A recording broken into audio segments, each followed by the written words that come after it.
Bom, estou gravando aqui, tá? Tá. Hoje nós vamos começar a falar, sobre afogamento, né? Sobre o atendimento de urgência e emergência em vítimas de afogamento, tá? Mas antes, eu quero mostrar aqui a atividade para você. Não sei se você está enxergando minha tela. Tô. Da atividade, né? Então, atividade para entregar até a semana que vem, né? No dia 4/11. Essa atividade vale 1.250 pontos. E aí, na unidade 4, eu vou postar mais uma atividadezinha para vocês. Talvez um questionário, alguma coisa assim para ajudar aí a estudar para a prova, né? E aí eu vou dar mais 1.250 pontos para vocês, que fica 2.500, tá? Então, a ideia é encerrar com essas duas atividades aí para vocês, tá bom? Bom, então aqui eu deixo uma descrição de um caso, né?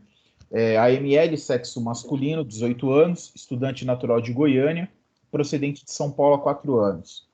Ele chegou ao pronto-socorro trazido pelo corpo de bombeiro, em prancha longa, com colar cervical e imobilizador lateral de cabeça.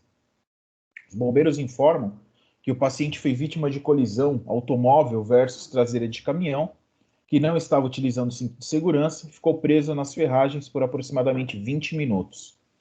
Ao exame físico, ele se encontra ansioso, descorado 3 para 4 cruzes, desidratado 2 para 4 cruzes, taquipneico, acianótico, anictérico, afebril, com sudorese fria e palidez cutâneo-mucosa. Faces de dor, queixando-se de dor no abdômen. Os parâmetros vitais mostravam pressão arterial 9/5, 90/50, né? Frequência cardíaca de 126, respiratória de 32. Presença de hematoma em região tóraco-abdominal esquerda, abdômen tenso, dolorosa palpação superficial e profunda, ruídos hidroaéreos diminuído, maciçez à percussão em flancos e hipogástrio, sem massas palpáveis, fígado palpável a 2 centímetros do rebordo costal direito, toque retal sem sangue em luva, posição normal da próstata, ausência de espícula óssea e tônus esfinctérico normal. E ele ainda apresenta anúria. Bom, aí esse cara entrou no pronto-socorro, ele tem uma prescrição médica, né? Então essa prescrição médica tá descrito jejum, Ringer lactato aquecido, 1.000 ml ZV, uma tricotomia tóraco-abdominal, inserir uma sonda vesical e anotar o débito, inserir sonda nasogástrica, encaminhar o paciente para o centro cirúrgico com urgência, manter o paciente aquecido, manter o O2 por máscara e reservar 2 unidades de sangue total. Então, qual que é a atividade? Primeiro, qual o provável diagnóstico desse paciente? Descreva sobre essa fisiopatologia. Então, se você pegar a aula da semana passada, que está lá no AVA, os slides, você vai ver que se trata de um trauma abdominal fechado, né? Pelas características do acidente, levando em conta as características do acidente, levando em conta os achados no exame físico, né? A clínica dele, né, levando em conta os sinais vitais, que provavelmente esse paciente está em choque, nós vamos ter uma aula sobre choque, né, mas levando em conta que esse paciente está chocando, né, ele está com uma pressão muito baixa, está com uma frequência respiratória e uma frequência cardíaca muito alta, então são sinais característicos de choque, né, além da clínica que ele está apresentando, dos sinais e sintomas que ele está apresentando. Então, o que você vai fazer? Vai descrever esse diagnóstico, né, e descrever sobre a fisiopatologia do trauma abdominal. Na questão 2, nesse tipo de caso, qual o principal fator a ser considerado para evitar o óbito? Ou seja, o que mais mata no trauma abdominal? Então, tem um fator em específico que pode levar o paciente a óbito de forma muito rápida, né? Isso também está descrito no caso lá. Então, se ele está com uma pressão baixa, se ele está com uma frequência cardíaca alta, se ele está com sinal de choque, o que está acontecendo? Né? Depois, descreva como deverá ser a abordagem, a avaliação primária desse paciente. Então, como é que a gente trata o paciente que está com vítima de trauma abdominal, né? Como que a gente faz lá o ABCDE, né? E o XABCDE, como é que a gente trata isso, tá? Questão 4. Em relação aos métodos propedêuticos utilizados para realizar o exame físico, o que é considerado normal e o que pode ser encontrado em pacientes com esse tipo de diagnóstico, né? Então, você vai fazer um quadro lá, dizendo lá os métodos propedêuticos. Ausculta, percussão, inspeção, ausculta, palpação e percussão, voltados aí para o exame físico abdominal, tá certo? Então, o que é normal a gente encontrar no exame físico abdominal? Né? Então, é um abdômen doloroso, é um abdômen timpânico, é um abdômen globoso, plano, flácido. O que é o normal? Né? Em contrapartida, o que a gente pode encontrar num paciente vítima de trauma abdominal? Né? Então, o cara que está com trauma abdominal, ele pode estar com o abdômen tenso, com o abdômen distendido, com o abdômen doloroso à palpação. Né? A gente pode encontrar a inspeção marca do cinto de segurança ou não, ou pode encontrar um abdômen, um hematoma no abdômen, né? E tudo isso está lá na aula, também está no livro do aluno. Você também pode pesquisar na internet, tá? Então, bem tranquilo de fazer o exame físico. Quinto, quais os recursos laboratoriais e diagnósticos podem ser utilizados nesse caso, né? Então, exames laboratoriais. O cara vai precisar ir para o centro cirúrgico, como está na prescrição médica. Então, o que a gente precisa coletar de exame, realizar de exame, para poder mandar esse cara para o centro cirúrgico? Então, é o que eu sempre falo nas aulas, né? Não sabe o que fazer? Vamos coletar os tubos de sangue lá. Coletar 2 hemogramas, né? 2 tubos roxos, vai coletar o tubo vermelho, vai coletar o tubo azul, para a gente poder estar fazendo um pré-operatório desse paciente. Então, a gente vai precisar de um hemograma, vai precisar ureia, creatinina, sódio, potássio, TGO, TGP, que são os exames bioquímicos. Nós vamos precisar de um coagulograma, né, porque ele vai para o centro cirúrgico, a gente precisa ver como que tá as plaquetas, como que está o tempo de coagulação dele, né, a gente precisa ver o INR. Então, esses exames são necessários por conta do encaminhamento para cirurgia, né, para saber como é que está o estado clínico desse paciente, laboratorial desse paciente, se ele está com alguma infecção, né, se de repente ele tem alguma infecção que a gente pode tratar com antibiótico ou não, se ele está com alguma anemia, se ele está tendo muita perda de sangue, né, de hemácias, de hemoglobina, enfim. A gente precisa também do pré-operatório, a gente vai precisar de um eletrocardiograma, né? Porque ele vai passar por uma anestesia. Então, se ele tiver algum bloqueio de ramo, se ele tiver algum infarto, se ele tiver alguma disfunção de ordem cardiológica, a gente tem que tomar cuidado, o anestesista vai ter que tomar mais cuidado. Então, o eletrocardiograma é importante. Um raio-x de tórax também seria interessante, já que ele chegou em prancha longa, né? Antes de ir para o centro cirúrgico, faz um raio-x de tórax, faz um raio-x de abdômen, para a gente ter uma ideia do tamanho do estrago. Né? De repente, encaminhá-lo também para uma tomografia abdominal, também seria interessante para a gente tentar enxergar aí, para o médico tentar professor. enxergar. Oi, pode falar. Tem uma menina chamada Eunice que quer entrar, diz que não está conseguindo entrar. Pede para ela entrar no link que eu postei no grupo. Fala para ela entrar pelo áudio. Entrou. Oi. Consegui. Aí eu disse, eu entrei, mas eu entrei pelo Teams do meu irmão. Ah, entendi. Do meu irmão. É Seitil, né? Tá o nome aqui. Isso mesmo. Beleza.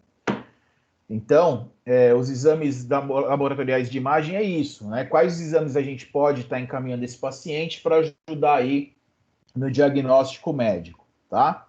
Depois, deixa eu voltar aqui.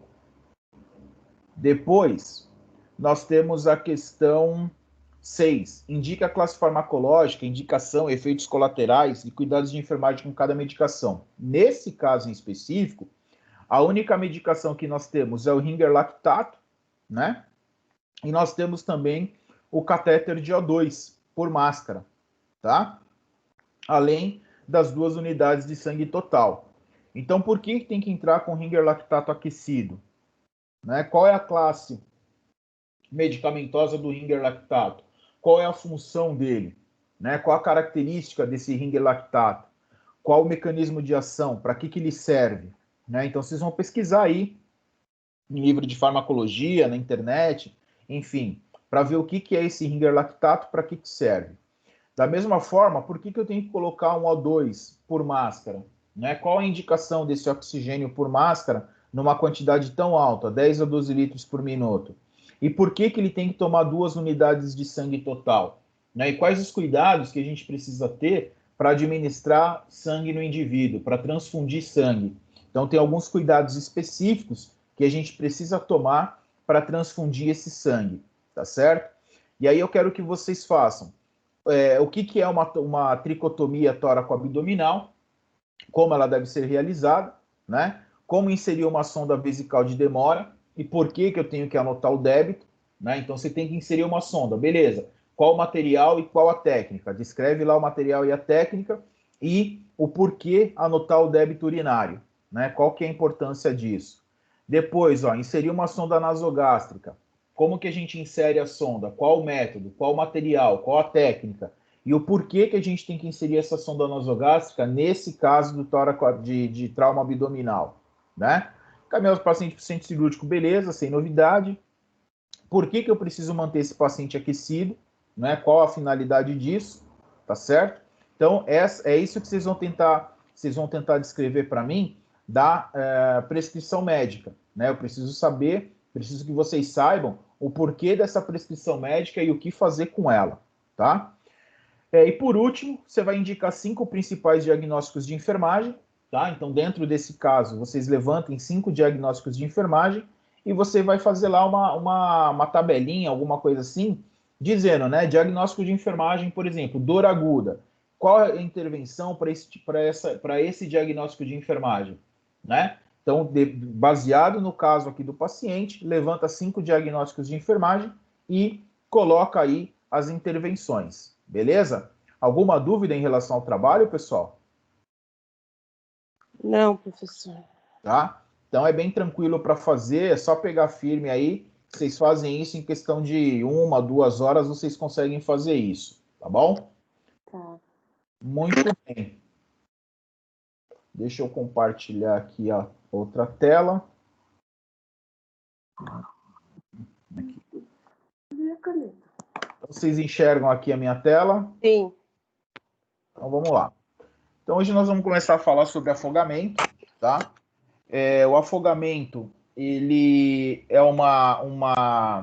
é o resultado, né, de asfixia por imersão ou submersão, tá certo? Então o indivíduo, para se afogar, ele precisa estar embaixo da água, estar dentro da água, né, no caso da imersão, ou ele precisa estar abaixo, dentro e abaixo da água, tá? Então, ele precisa entrar, de qualquer forma, ele precisa entrar na água para ele poder se afogar.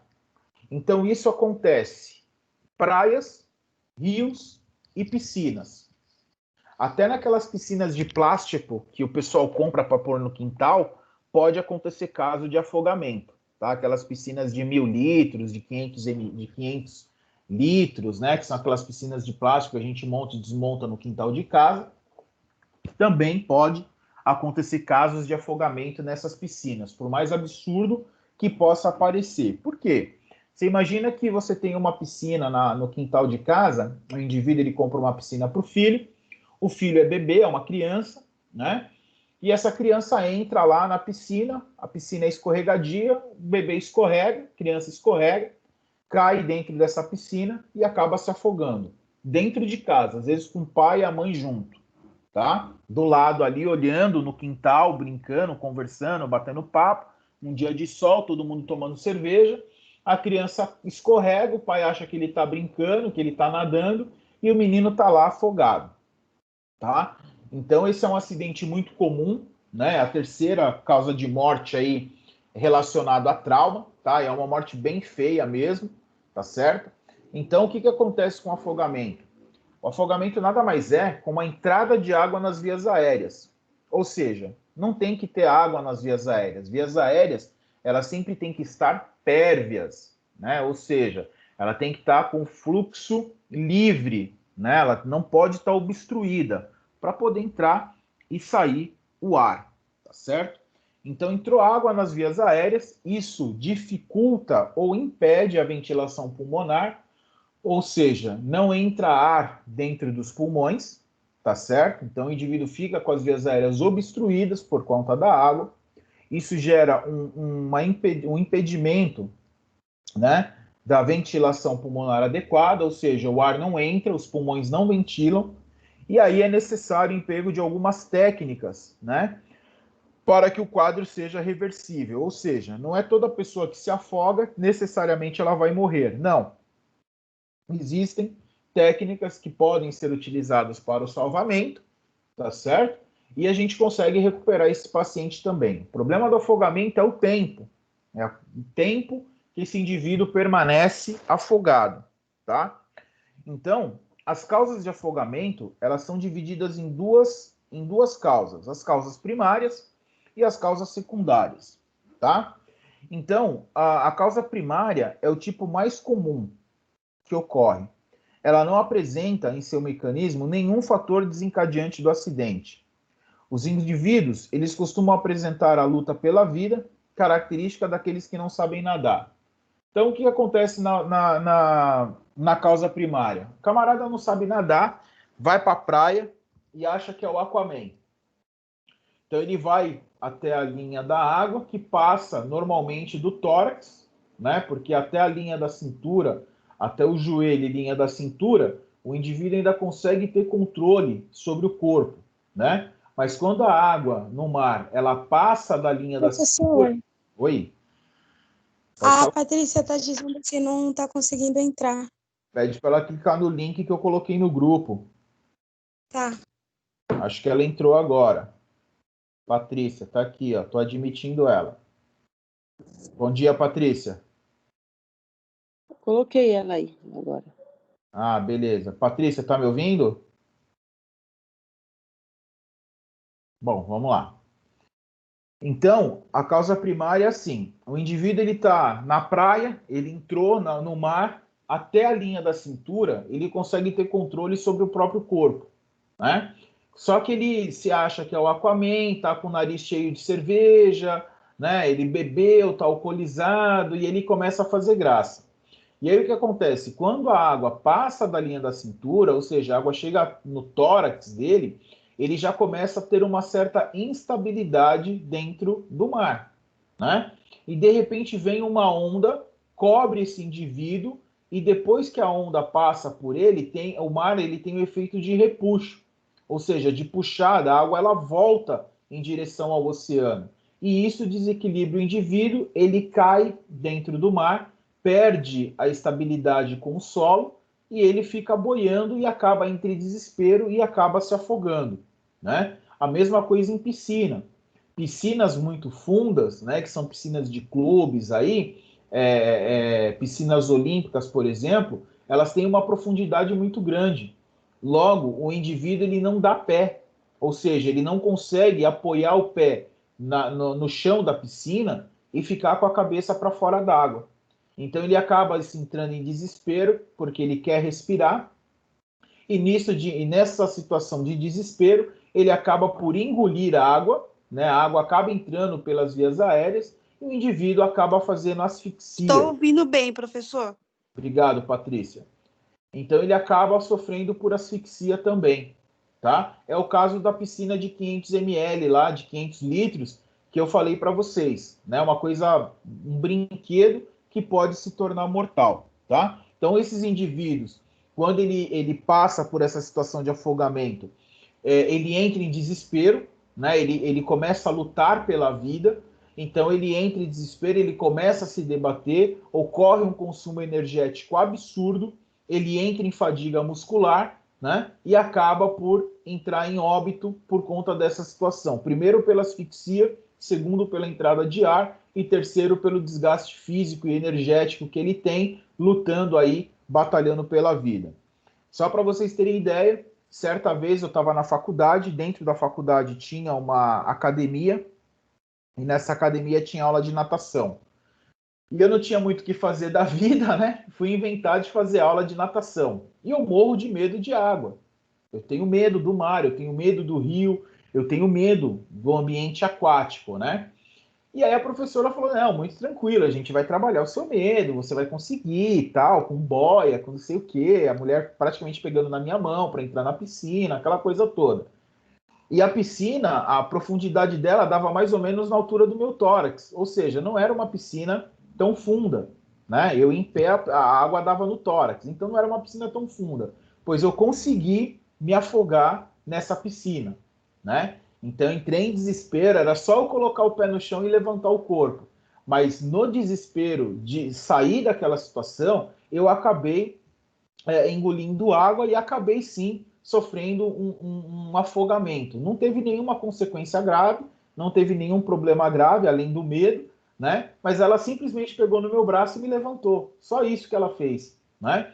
Então, assim, esse desespero é que mata as pessoas no afogamento. Por quê? Se o indivíduo ele boiar, se o indivíduo ele se acalmar e relaxar o corpo automaticamente vai boiar, né? Então, se ele conseguir boiar, ele não vai se afogar.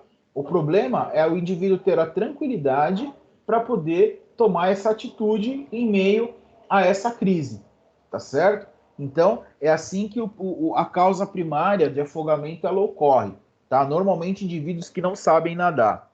A segunda causa de afogamento é o tipo causado por alguma patologia associada,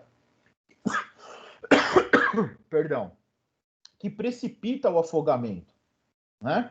Então, já que possibilita a aspiração de água pela dificuldade da vítima e se manter-se na superfície da água.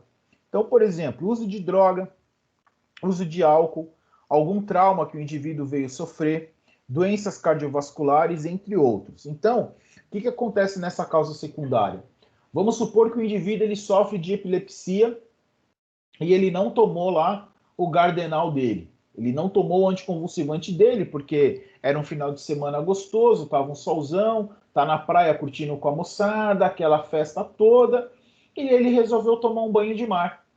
Só que quando ele entrou na água, por qualquer motivo que não vem ao caso, ele teve uma crise epiléptica dentro do mar. Ele vai se afogar, é fato.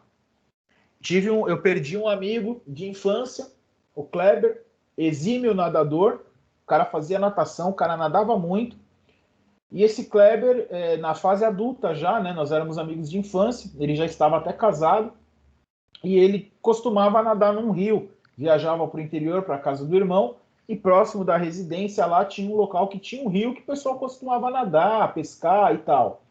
E ele mergulhou, né, diz que ele mergulhou e nada de voltar. Como ele era um bom nadador, até um determinado tempo o pessoal falou, não, ele tá brincando, né? Ele mergulhou, ele tá brincando. E ele não estava brincando. Nessa que ele mergulhou, ele se enroscou num galho de árvore, ficou preso num galho de árvore. Quando a turma pulou, viu que ele demorou para voltar, todo mundo pulou para dentro do rio, o que é um perigo. O pessoal pulou todo mundo para dentro do rio, conseguiram tirar ele, mas aí já era tarde demais, ele já estava afogado, ele entrou em parada cardiorrespiratória e não conseguiram reanimar, né? Então essa é uma outra situação. O pessoal que vai para tem uma praia maravilhosa chamada Trindade, né? Uma cidade chamada Trindade, próxima do Rio de Janeiro, que tem uma pedra lá que o pessoal costuma pular daquela pedra no mar, né? Então vira e mexe o pessoal vai para lá e quer pular da pedra lá no mar. Deve ser uma delícia. Eu nunca tentei fazer e nem vou tentar fazer, né? O problema é o camarada pular, ele bate numa pedra lá no fundo do mar, ou bate no solo, quebra uma perna e não consegue voltar. Ele vai se afogar também, né? Indivíduo que infarta muitas vezes no mar, né? Ou tá na piscina, ou alguma coisa do gênero, ele sofre um infarto, sente dor, a água entra pelas vias aéreas, ele se afoga e aí ele acaba morrendo por asfixia também. E o uso de álcool e drogas, né, pessoal? O uso de entorpecente de uma maneira geral tira o nível de consciência do indivíduo, tira a razão, o indivíduo perde a razão, né? Então ele está sob efeito desses produtos tóxicos, né, químicos, ele entra no mar e acaba sofrendo aí o afogamento, né? Mas que só aconteceu porque o indivíduo estava alcoolizado ou estava drogado. Pergunta que eu faço para vocês, a gente vai responder no decorrer da aula, mas eu já quero que vocês vão pensando. O indivíduo acaba de almoçar, né? Ele comeu lá uma feijoada e ele acaba de almoçar.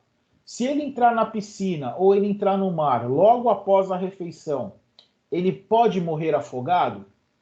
Ele vai morrer por afogamento, né? Vocês já ouviram falar disso? Já.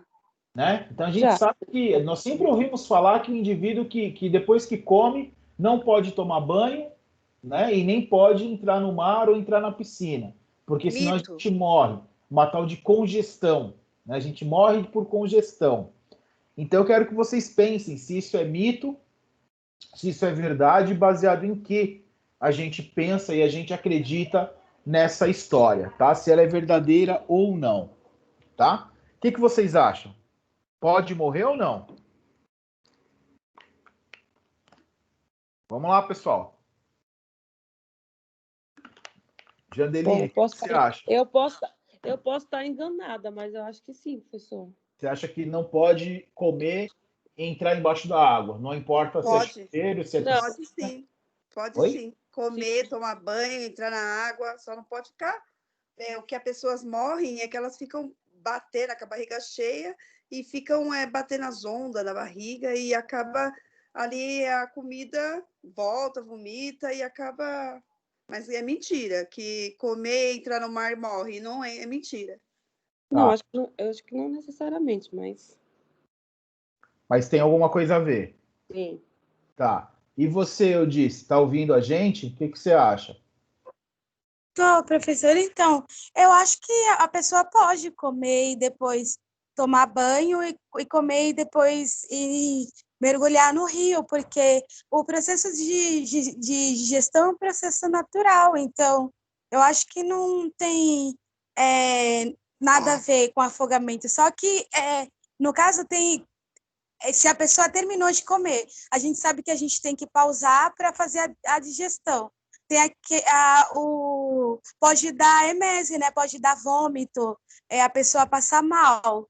Nesse caso, um caso isolado, não é aconselhável mesmo realmente você terminar de comer ou ir tomar banho ou ir para o rio, porque pode dar ânsia de vômito.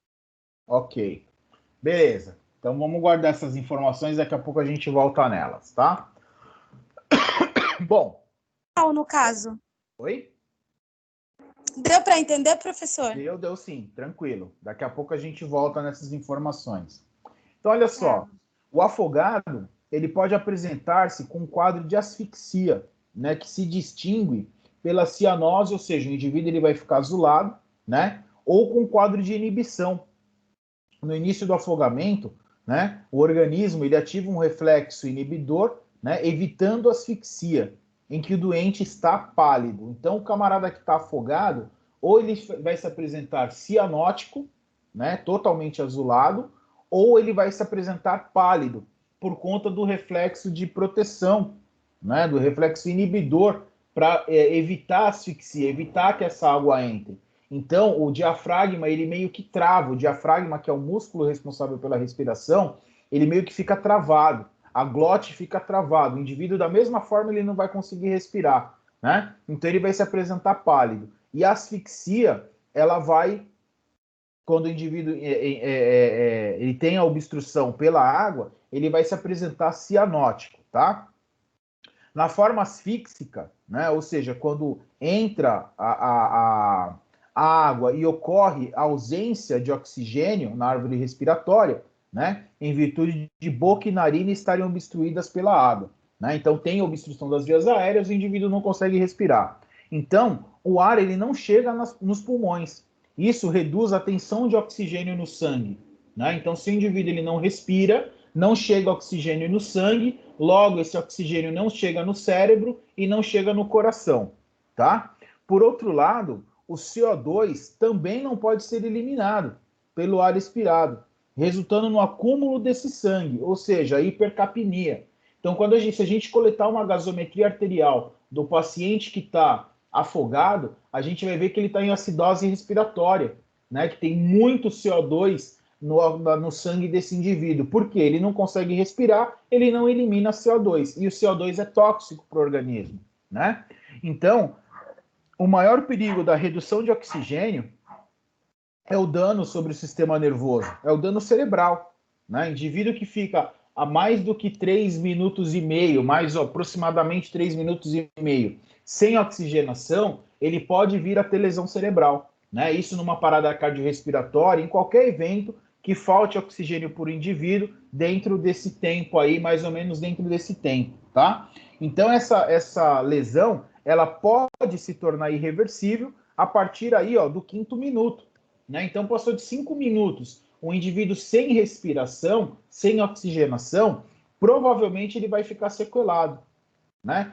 Eu já tive casos de paciente que ficou em parada cardiorrespiratória por 15, 20 minutos, voltou e não teve sequela nenhuma. Pode ser, mas a grande maioria dos casos, a literatura consagra que acima de 5 minutos existe lesão sim, lesão cerebral sim, lesão grave, e muitas vezes pode ser irreversível, tá? Então, tomando-se por base a resistência da célula nervosa, a ausência de oxigênio. Então, a célula nervosa, ela suporta esse tempo. Até 5 minutos ela suporta esse tempo. Passou disso, já começamos a ter problema aí de sequela neurológica, tá? A síndrome de imersão, né, que é uma síndrome, que é uma síncope, né? Então, o indivíduo, ele entra dentro da água, ele entra no ambiente aquático, e ele simplesmente faz uma síncope, ele desmaia, né? Então ele tem uma bradicardia ou uma taquicardia, a frequência cardíaca dele dispara, ele tem essa tontura e ele acaba desmaiando dentro do ambiente aquático, né? E isso é desencadeado pela súbita exposição à água com temperatura de 5 graus abaixo do normal. Então a gente sabe que o indivíduo que a água da piscina, normalmente ela é uma água gelada, né? Pode estar o calor que for, pode ser no rio, pode ser no clube, onde for, a água da piscina, normalmente ela é gelada, né? Então, quando o indivíduo ele entra nessa água que está assim, em torno de 5, 6, até 10 graus abaixo da temperatura corporal, e ele entra de uma forma súbita, ele dá um mergulho, ele entra de uma vez, ele vai sofrer essa síncope, ele pode ter essa bradicardia, ele pode ter essa taquicardia e ele faz a síncope, né? Por isso que a gente costuma falar que não se deve terminar de se alimentar e entrar na água de maneira súbita. Então é como eu disse e falou, primeiro, o indivíduo ele vai estar iniciando o processo de digestão. Então todo o sangue, né, uma boa parte do sangue do organismo vai estar na região gastrointestinal, estômago e intestinos, por conta do processo de digestão, né? Então com isso ele vai fazer uma vasoconstrição, né? Fora o choque térmico que ele vai ter, ele faz uma vasoconstrição, ele pode apresentar vômito. Ô, professor. Oi. Nesse caso aí, pode ter até eu não sei, estou perguntando assim, você pode ter um choque hipovolêmico também? Não, choque hipovolêmico é perda de líquido. Tá? Nesse caso aqui, ele vai fazer uma síncope, ele vai ter uma tontura, ele vai ter uma vasoconstrição na região gastrointestinal, ele pode apresentar vômito e aí sim, ele pode vir a óbito por asfixia, porque ele pode vomitar e broncoaspirar, né, o vômito, ele pode ainda cair dentro da água e se afogar de fato, né, por conta desse choque térmico que ele tem e por conta também da vasoconstrição no sistema gastrointestinal. Então, não é que o indivíduo ele não pode, não é recomendado, né? Aí eu disse e colocou muito bem a Patrícia também, né? Então, Jandeline, não é que não pode, e vai morrer. Não, calma, depende, né? A não ser depende da alimentação também, né? Depende da alimentação, exatamente. Depende da forma que o indivíduo entrou na água. A mesma coisa, termina de jantar e toma banho, vai morrer? Negativo. Não. A gente trabalha em hospital, né? Vocês estão fazendo estágio aí em hospital, e assim, às vezes a gente chega, né, durante o plantão, o paciente acaba de almoçar e a gente tem que fazer algum procedimento, dar um banho, tem que trocar, às vezes o paciente acaba de almoçar e ele evacua, né? Então a gente vai dar banho nele e ninguém morreu. E ninguém vai morrer por conta disso, porque a água do chuveiro, ela é quente, né? Agora, se você der um banho frio nesse indivíduo logo depois da alimentação, possivelmente ele vai sofrer, ele vai fazer uma síncope, né? Ele vai ter uma síncope, ele pode desmaiar ou ele pode apresentar vômito, tá? Então, assim, o recomendado, e aí qual que é o problema? Normalmente, quando o pessoal aluga sítio, por exemplo, todo mundo tá lá comendo churrasco, todo mundo tá tomando cerveja, todo mundo tá tomando cachaça, e aí começa a empurrar os negros para dentro da piscina. Então o cara tá com o estômago cheio de carne, tá com o estômago cheio de churrasco, e de repente ele sofre aquele choque térmico. Ele pode ter, não estou falando que ele vai ter, ele pode ter uma síndrome de imersão e vir a óbito por conta desse choque térmico aí e por conta da vasoconstrição. Pode acontecer. Tudo bem? Professor? Ficou claro isso, pessoal, ou não? Professor? Sim. Pois não. É igual antigamente que falava que a mulher, quando menstruava, não podia lavar a cabeça, e quando ganhava nenê também não podia lavar a cabeça, ficava em quarentena sem lavar a cabeça. Perfeito, Patrícia. Né? Que não podia, né? Perfeito. Senão morria. Vocês já lembram do veneno que era a manga com leite? Lembra disso ou não? Eu lembro, Até hoje mito. minha mãe diz. Dos negros, né? Dos escravos, né? Até hoje a mãe fala que se tomar manga com leite morre, né? É verdade. Minha mãe diz direto isso. E a gente, A gente sentia até sintomas quando tomava, né? e o pior é isso, né, Patrícia? Quando tomava, ainda sentia sintoma. Ai, meu Deus, tomei manga com leite e vou morrer. E nós sabemos que hoje existem receitas que são feitas à base de manga com leite, né? Receitas caríssimas, de restaurantes caríssimos, que são feitos à base de manga com leite, né? Então, existem alguns mitos que a gente ouve falar durante a infância, a gente cresce com essas informações e a gente acredita nelas fielmente. Só que quando a gente olha pelo lado da fisiologia, né, a gente começa a entender que, opa, pode acontecer? Pode, porque todo mito tem um fundo de verdade. Né? Os nossos pais, os nossos avós, eles não inventaram isso à toa. Eles ouviram de alguém e de alguém que presenciou alguma coisa. Então o camarada estava lá no rio, na beira do rio, pescando, fazendo churrasco com a família, encheu a lata de cerveja, encheu a lata de churrasco, entrou no rio e morreu.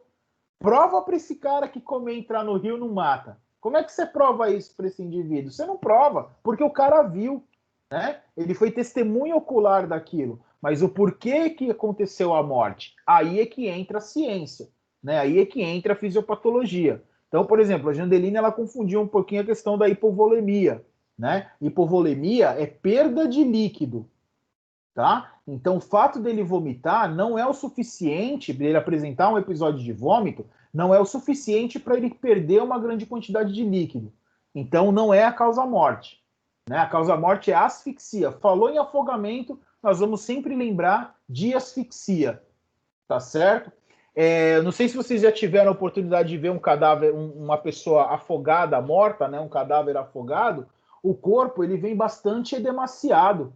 Ele vem com bastante, assim, quando a gente tira apenas algumas horas depois, né?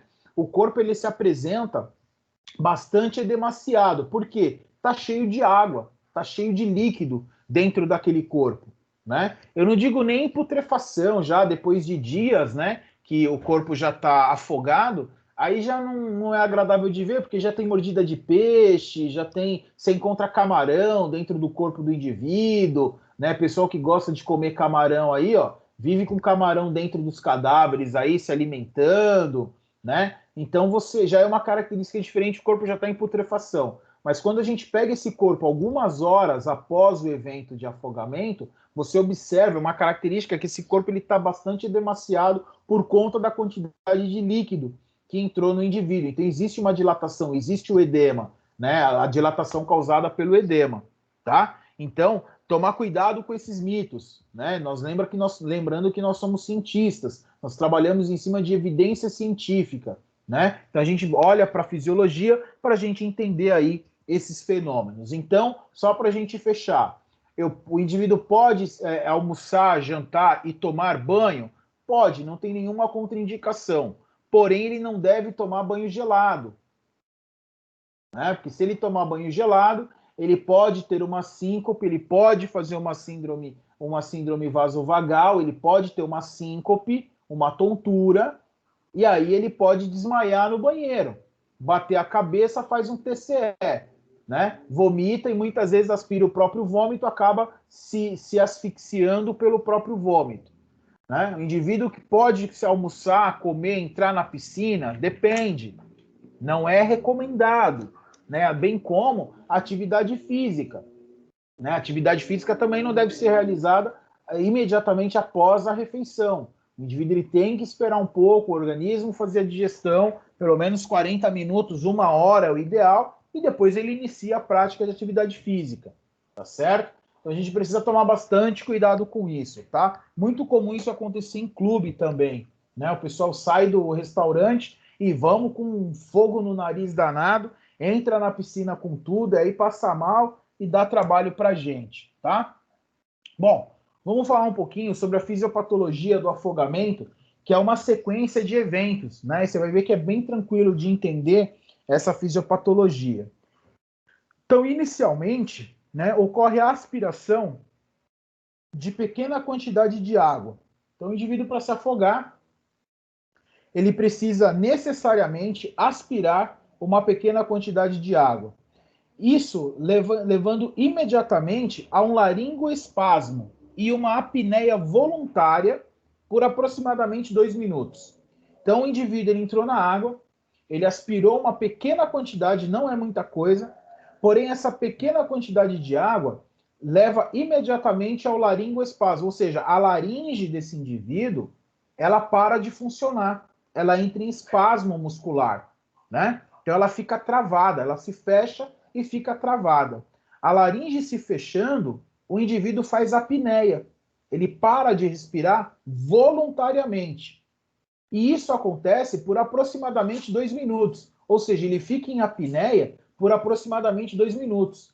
Então, não é todo mundo que tem a capacidade de segurar o ar, de ficar sem respirar por 2 minutos, né? Então, se eu pedir para você parar de respirar agora e travar a sua respiração e contar no relógio 2 minutos, dificilmente vocês vão conseguir fazer isso, né? Pessoas que praticam a natação, elas até conseguem. Agora, o indivíduo que ele não pratica natação, que ele não está acostumado com isso, ele não consegue ficar 2 minutos sem respirar, tá certo? Então, esse é o primeiro evento. Laringoespasmo e apneia voluntária por conta de uma pequena quantidade de água. E eu falo para vocês que a sensação é horrível quando essa pequena quantidade de água ela entra nas vias aéreas. A sensação é que o nosso pulmão está queimando, né? É uma sensação de pressão no pulmão e de queimação, literalmente. Você respira e dói para respirar, né? Porque tem esse líquido dentro do pulmão, tá? Então, essa pequena quantidade de água, se tiver essa água estando infectada, o indivíduo pode até vir a desenvolver uma pneumonia, né? Então, ele faz um acesso de tosse, que foi o que aconteceu comigo, né? Quando eu saí da piscina, você tem um acesso de tosse absurdo, né? Na tentativa do pulmão de expelir essa pequena quantidade de água. Você tosse, às vezes consegue expelir um pouquinho, né? Mas você fica extremamente cansado e com a sensação de ardor no pulmão, né? Como se o pulmão estivesse ardendo, tá? Depois desse pequeno evento, pessoal, ocorre a deglutição da água. Então veja você que o indivíduo está no ambiente submerso, entrou uma pequena quantidade de água nas vias aéreas, ele fez o laringoespasmo e fez uma apneia voluntária. Fazendo isso, ele vai tentar respirar de alguma forma. Nessa tentativa de respirar de alguma forma, ele vai engolir água, ou seja, a água ela vai entrar pela boca do indivíduo, porque ele vai abrir a boca, é automático isso. Ele vai abrir a boca, a água vai entrar. Assim como a água entra pelo nariz, a água entra pelo ouvido, né? Então, devido ao pânico, ele vai deglutir uma certa quantidade de água. E aí ele começa a entrar em pânico, ele começa a ter movimentos desordenados na tentativa de atingir a superfície, ele vai começar com agitação, essa agitação vai se tornar uma confusão mental, né? Porque ele começou o aumento da hipóxia, começou a faltar oxigênio no cérebro do indivíduo, o indivíduo começa a ficar confuso, né? E esse período ele tem uma duração de 1 ou 2 minutos. É muito rápido, né? É muito rápido. Após esse período, ocorre o afogamento úmido, que é o relaxamento da laringe e a aspiração do líquido, aumentando a hipóxia, resultando em edema pulmonar. Então, qual que é a moral da história? O pulmão enche de água. O indivíduo que morre por asfixia causada por afogamento, na necrópsia, o pulmão dele vai se apresentar completamente encharcado por líquido, né, por água. Então, fazendo edema pulmonar, o alvéolo não tem condições de fazer troca gasosa e não faz, né? Então você veja que primeiro ele faz uma apneia e o laringoespasmo. Em seguida ele vai engolir água, vai ficar agitado, vai ficar confuso e ele às vezes perde até a consciência por conta da hipóxia. Isso acontecendo, a laringe dele relaxa. E nessa que relaxou, a água vai entrar torta à direito pela boca do indivíduo. E nisso, ele vai fazer o edema pulmonar, porque essa água ele vai não só engolir, como ele vai também aspirar essa água. Ele não tem controle de glote. Então a água entra tanto pelo esôfago, indo para o estômago, quanto pela laringe, indo para os pulmões. E aí o indivíduo fica completamente encharcado, fazendo edema pulmonar. Alguma dúvida até aqui, pessoal? Não, professor. Ficou claro ou não? Ou eu estou confundindo a cabeça de vocês? Não, ficou bem claro. Até tirou umas dúvidas minhas que eu pensei. Maravilha. Então vamos lá. Aqui a gente tem as alterações pulmonares, como eu falei para vocês. Então a primeira delas, pessoal, é a tosse, né? Então o que é o reflexo de tosse? A tosse nada mais é que um reflexo de defesa do sistema respiratório. Então, o indivíduo que ele está com tosse é porque o pulmão está querendo expelir algo que não deveria estar ali, né? Ou às vezes ele está com uma irritação na garganta, alguma coisa do gênero, então ele tem tosse justamente porque o organismo quer expelir algo que não pertence àquele órgão, né? No caso, a água. Ele vai apresentar um ataque de espineia, ou seja, a frequência respiratória dele vai aumentar, né, na tentativa de puxar oxigênio, né, o que não vai acontecer. Ele vai apresentar também, pessoal, uso de musculatura acessória, né? Então ele vai ter lá a utilização dos músculos intercostais, do diafragma, vai estar extremamente desgastado, porque o diafragma, que é o principal músculo da respiração, ele vai estar fadigado. Então, na tentativa de respiração, ele vai utilizar a musculatura dos arcos costais, inclusive da musculatura esternocleidomastoidea também, né? Então, toda a musculatura torácica vai entrar em atividade para tentar, na tentativa de fazer esse indivíduo respirar. Ele vai apresentar apneia, né? Claro, por conta da obstrução. Os murmúrios vesiculares desse indivíduo estarão diminuídos, ok? Então o indivíduo ele se afogou, o pessoal conseguiu resgatar ele, o cara chegou com vida lá no pronto-socorro. Quando a gente faz a ausculta pulmonar do indivíduo que sofreu um afogamento, mas ele está vivo, né? Os murmúrios vesiculares eles vão estar diminuídos. E nós vamos escutar, pessoal, os ruídos adventícios, que são os estertores, tá? Porque tem líquido no pulmão. Então, sempre que a gente escuta estertor, é como se fosse bolhas no pulmão, né? O estertor a gente sempre procura relacionar com o ruído de bolhas, né? Então, isso é característica de líquido dentro do pulmão. Ele pode apresentar sibilos, também por conta do fechamento, do estreitamento das vias aéreas. Os alvéolos eles podem se colabar, se fechar, e aí a gente tem o som de sibilo, né? Que é aquele chiado de gato. A gente pode ter a presença de roncos também, né, por conta de secreção pulmonar. Então, a gente pode ter murmúrios vesiculares diminuídos, eles estão presentes, porém diminuídos. Presença de estertor, sibilo e ronco. Então, esses estertor, sibilo e ronco são ruídos adventícios, ok?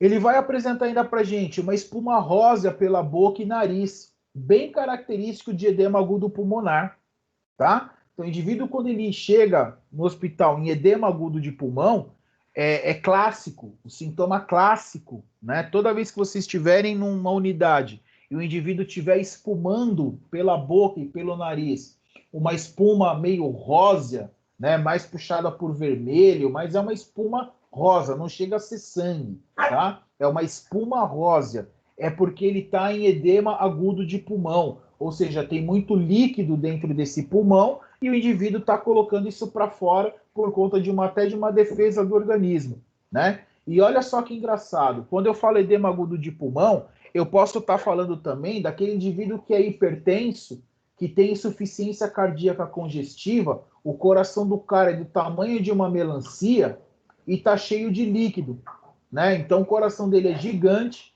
esse coração não bombeia direito, o indivíduo ele está com a insuficiência cardíaca dele descompensada, ele está apresentando edema e ele começa aí a ter essa espuma rósea pela boca, né? Então a gente até costuma brincar que o indivíduo com insuficiência cardíaca, ele se afoga no seco, ele se afoga sozinho, ele se afoga dormindo. O cara com insuficiência cardíaca congestiva, ele não consegue deitar em decúbito dorsal horizontal. Ele tem que dormir sentado. Ele tem que dormir com o tórax mais elevado. Por quê? Porque se ele dormir em decúbito dorsal horizontal, o líquido vai voltar. O líquido do pulmão vai voltar e ele sente a sensação de afogamento, né? Então você vê que o edema agudo de pulmão, ele pode acontecer nesses indivíduos também, que é a mesma fisiopatologia do afogamento. Tá certo? Então ele apresenta essa espuma rósea pela boca e pelo nariz. A expansibilidade torácica também vai estar diminuída, né? Ele, além, vai apresentar cianose, a saturação de oxigênio vai estar baixa, a pressão arterial de oxigênio através e a retenção de gás carbônico vai estar alta, né? Então, se você coletar uma gasometria dele, você vai ver que a pressão arterial de O2 vai estar baixa, e a pressão de gás carbônico vai estar alta, porque ele vai estar retendo gás carbônico, ele vai estar em acidose respiratória, tá? Então essas são as alterações pulmonares que ele vai apresentar. Em relação às alterações cardiovasculares, ele pode ter uma arritmia, provavelmente ele vai fazer um espasmo coronariano também, por conta da falta de oxigênio, tá? Ele vai estar com baixo débito cardíaco e isquemia cardíaca. Ele pode até infartar. Muitas vezes o indivíduo que está afogado, ele acaba muitas vezes desenvolvendo infarto agudo do miocárdio também, tá? Alterações hidroeletrolíticas, ele vai estar hemoconcentrado, porque tem uma grande quantidade de sal no organismo desse indivíduo que está afogado, então ele vai estar hemoconcentrado, as hemácias dele vão estar bastante concentradas. Ele vai apresentar hipoproteinemia, ele vai perder proteína, né? Porque o corpo vai tentar eliminar esse líquido de alguma forma, e uma forma do organismo liberar esse líquido é liberando as proteínas do próprio organismo. Então a proteína ela puxa a água e leva a água para fora do organismo. Ele vai apresentar hemodiluição, óbvio, pela grande quantidade de líquido que entrou no organismo dele. Ele vai apresentar também a destruição de hemácias, né, que é a hemólise. Então, essas hemácias vão estar destruídas, até por conta da hemodiluição mesmo.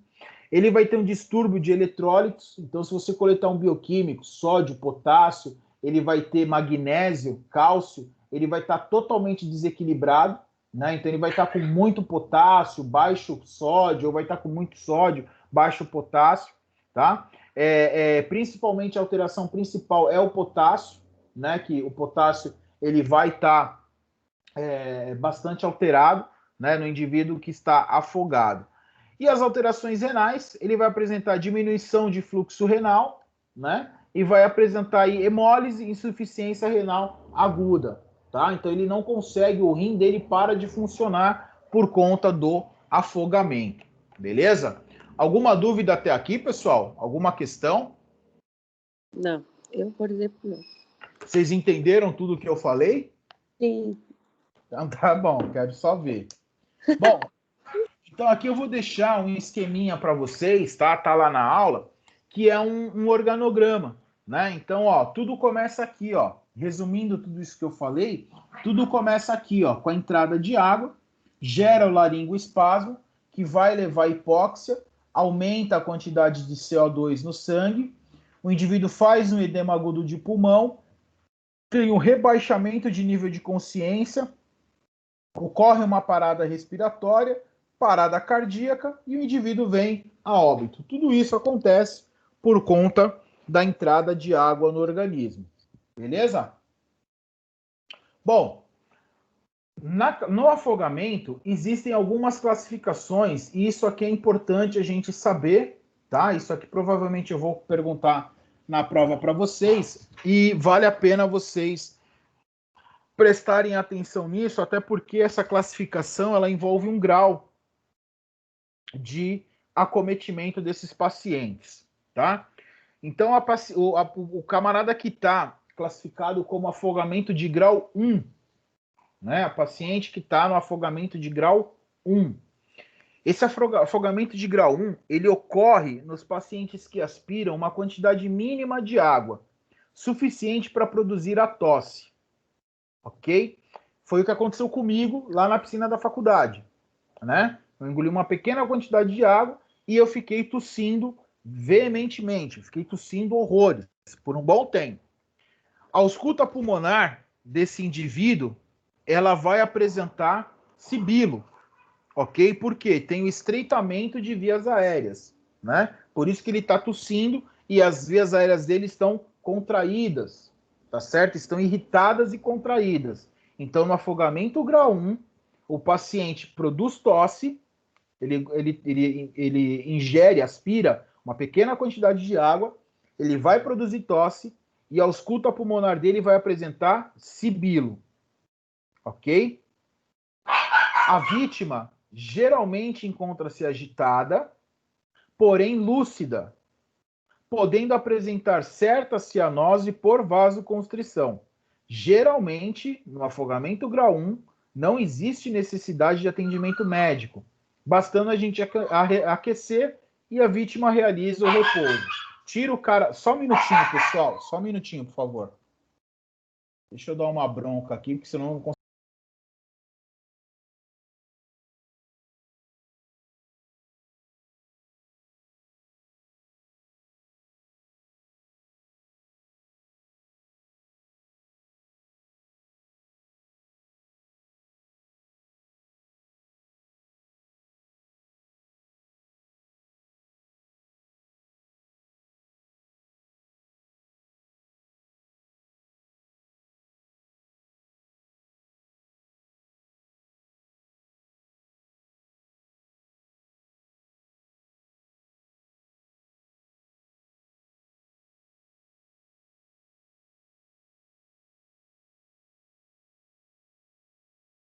Desculpa, pessoal. A gente tem que dar uma chinelada aqui, senão os cachorros não param de encher o saco. Isso porque tá com a porta fechada. Bom, então no afogamento grau 1 é isso, tá? Basta a gente aquecer o paciente e deixar esse paciente em repouso, ele vai se recuperar, essa tosse vai passar, né? Ele vai se aquecer e vai ficar tudo bem, beleza? No afogamento grau 2, olha lá, ocorre em pacientes que já aspiraram líquido suficiente para causar algum distúrbio nas trocas gasosas, né? Eles estão conscientes, porém em quadro de agitação ou desorientação, né? Então ele já engoliu água suficiente para gerar hipóxia, tá? As alterações cardiorrespiratórias, elas fazem-se evidentes, né, pela cianose moderada em lábios e dedos. Então ele tem lá uma vasoconstrição importante, ele vai apresentar uma cianose, ele pode de repente estar apresentando algum tipo de arritmia, tá certo? Então ele já complica um pouco mais, tá? A ausculta pulmonar desse indivíduo, ó, diferente do grau 1. Grau 1 é sibilo, grau 2 é estertor. Então presta atenção aí na diferença entre os graus, tá? No grau 2, a gente vai identificar já uma quantidade de líquido no pulmão desse indivíduo, que são os estertores, ok? Estertores, inclusive estertores crepitantes, né, que vão estar aparecendo nesse indivíduo aí, tá? Em diversas áreas do tórax. Então você vai auscultar ápice, vai auscultar terço médio e vai auscultar base pulmonar, você vai encontrar ele vai encontrar, você vai encontrar estertores nesse paciente, beleza?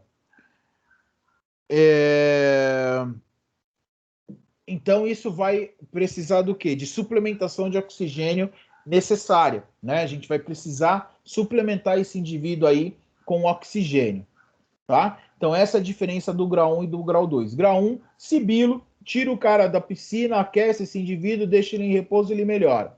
No grau 2, ele já vai apresentar estertores em qualquer região do pulmão, tá? Ele pode ter uma descompensação cardiorrespiratória, ele tem uma cianose mais importante e ele precisa de suplementação de oxigênio. Não dá para deixar esse cara já sentadinho aguardando passar, não. Ele precisa ir para o hospital, tá?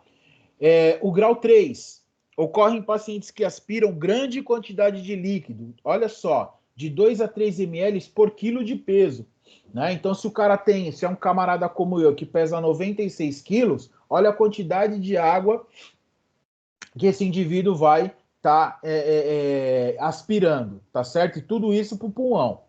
Então, reduzindo assim até 50% de oxigênio, ou seja, a saturação desse cara vai lá para o pé. Né? Ele não consegue respirar de jeito nenhum, a saturação dele vai despencar. Ele entra em sinais de franca insuficiência respiratória, né? E se faz sentir com a dispneia intensa, cianose de mucosa e extremidades. Né? Então, ele entra em insuficiência respiratória. Ele vai apresentar estertores, né? E a eliminação de secreção oral, nasal e rósea. Né? Ele vai apresentar secreção oral e nasal. Perdão. Ele vai apresentar secreção oral e nasal rosa. Ele vai estar em edema pulmonar por conta da quantidade de líquido que ele aspirou, tá? Ele pode apresentar vômito, né, com período de broncoaspiração, tá certo? Então ele pode vomitar e broncoaspirar, isso piora ainda mais o quadro. E neurologicamente a vítima ela se encontra torporosa, né? Mas ela pode responder aos estímulos verbais ou de forma precária aos estímulos dolorosos, havendo a necessidade de suplementação de oxigênio e aquecimento também. Então, conforme vai aumentando o grau, vai aumentando o problema. Então, no grau 3, diferente do 2 e do 1, a gente entra já com edema pulmonar, né? Já tem vômito, já tem broncoaspiração, a vítima está torporosa, né? Então, vai começar a complicar. No grau 4, os pacientes apresentam franca insuficiência respiratória. Esse cara está mal, né? Com alteração importante do nível de consciência. Né? Então, ele tem uma alteração bem importante de nível de consciência. Porém, ele ainda tem batimentos cardíacos. Ele ainda não parou. Ele está praticamente em parada respiratória. Ele está evoluindo para uma parada respiratória. Mas ele ainda tem batimento cardíaco. Tá? Ele apresenta em coma. Ele vai estar em coma. Esse paciente com grau 4, ele vai estar em coma. Ele vai estar apresentando uma distensão abdominal absurda. Ele vai estar apresentando uma cianose intensa, com grande quantidade de secreção oral e nasal, ou seja, com edema pulmonar. Na ausculta, a gente vai auscultar estertor, sibilo, ronco, havendo necessidade de intervenção ventilatória por meio de intubação orotraqueal, tá? E a gente observa, ó, uma hipotensão arterial. A pressão sistólica dele vai estar menor que 90, tá? Então ele está evoluindo para óbito. A partir do grau 4, a gente ainda consegue salvar, né? A gente consegue intervir e consegue salvar, sim, dá para salvar, né? Se o atendimento for rápido e for objetivo e preciso, a gente consegue salvar, mas ele está evoluindo para óbito. Tudo bem até aí, pessoal? Bom, nós temos o grau 5, né, onde a vítima apresenta já a parada respiratória, né? Então o indivíduo tirou o salva-vidas, seja lá quem for, tirou esse indivíduo da água, porém foi constatado que o indivíduo já está em parada cardiorrespiratória, né? Então ele tem alteração do nível de consciência, claro, né? Mantém aí um batimento cardíaco bem leve, sei lá, 10, 15 batimentos por minuto, tá? Então a gente precisa entubar esse indivíduo o mais rápido possível e iniciar, eu falei parada cardíaca, não, ele está em parada respiratória, né? Porém, ele ainda tem batimento cardíaco, que também vão estar sendo diminuídos esses batimentos, porque ele vai evoluir para parada cardíaca. Então, primeiro ele para de respirar, primeiro ele tem uma parada respiratória, né? Então, se a gente não entubar, se esse indivíduo não for entubado imediatamente, a probabilidade é óbito mesmo, tá? E o grau 6 vai ocorrer em vítimas com parada, aí sim, parada cardiorrespiratória. Então, o indivíduo ele está parado, ele está em óbito, né? Então, dependendo do tempo e das características cadavéricas, né, com mais de 1 hora de exposição à água, o indivíduo ele vai estar em óbito e não adianta fazer ressuscitação cardiopulmonar, né? Quando a gente fala de características cadavéricas, né, nós estamos falando de rigor mortis, né? Nós estamos falando de livedo, né, cutâneo, o indivíduo vai estar pálido, ele vai estar parado, vai estar edemaciado, vai estar com as características de um cadáver mesmo, né, sem vida. Então aí já não adianta nem fazer reanimação cardiopulmonar, tá? Caso contrário, se o indivíduo ele deu sinal lá que está se afogando, o pessoal correu, né, tirou o cara da água, o cara parou naquele momento, se fizer RCP bonitinho, é possível que a gente consiga salvar sim, né, esse paciente, transportá-lo imediatamente para um centro médico, é possível sim a gente conseguir salvar. Mas o grau 6 já é óbito, o indivíduo já está há muito tempo exposto na água, não tem mais o que fazer. Então, até o grau 5, a gente ainda consegue salvar. Grau 6, se ele entrar em parada e a gente atender muito rápido. Passou já de meia hora, sinto muito, provavelmente vai ser decretado o óbito desse indivíduo. Então, eu deixei para vocês uma tabela, né, dizendo esses graus com os sinais que esse paciente vai apresentar, né? Então, aqui em cima, ó, eu falo do cadáver, né? A vítima ficou submersa mais que 1 hora, apresenta sinais de morte evidente, não tem mais o que fazer, já é um cadáver. Grau 6, parada cardiorrespiratória, onde o indivíduo recebeu manobras de ressuscitação realizada por salva-vidas ou leigos. As manobras são mantidas pela equipe de suporte avançado. Então vamos brigar porque a gente pode conseguir salvar esse indivíduo sim. Grau 5, parada respiratória. Olha lá, realizado manobras de suporte básico de vida pelos salva-vidas, com ventilação por máscara ou respiração boca a boca, quando este atendimento é feito por leigos, né? Grau 4, edema agudo de pulmão com hipotensão arterial. O atendimento segue o algoritmo de edema agudo de pulmão, introduzindo uma área definitiva com sedação, a gente intuba esse paciente, tratando a hipóxia com pressão positiva, então se intubou, ele vai para o ventilador mecânico, tá? A infusão rápida de solução cristalóide, né, está indicada, independente do tipo de água ou afogamento, e posteriormente é introduzida a droga vasoativa, como último recurso para hipotensão. Então a gente vai hidratar esse cara, vai mandar volume para esse camarada, né? Vai entrar lá com ringer lactato, com expansor de volume, né? Ou mesmo com soro fisiológico, né? O soro fisiológico nem é muito indicado. O melhor mesmo é o ringer lactato ou o isocel, que é um expansor de volume, né? Para corrigir a hipotensão. Se não corrigir a hipotensão, a gente entra com noradrenalina, né? Com droga vasoativa, para manter aí a pressão arterial desse indivíduo. No grau 3, edema agudo de pulmão sem hipotensão.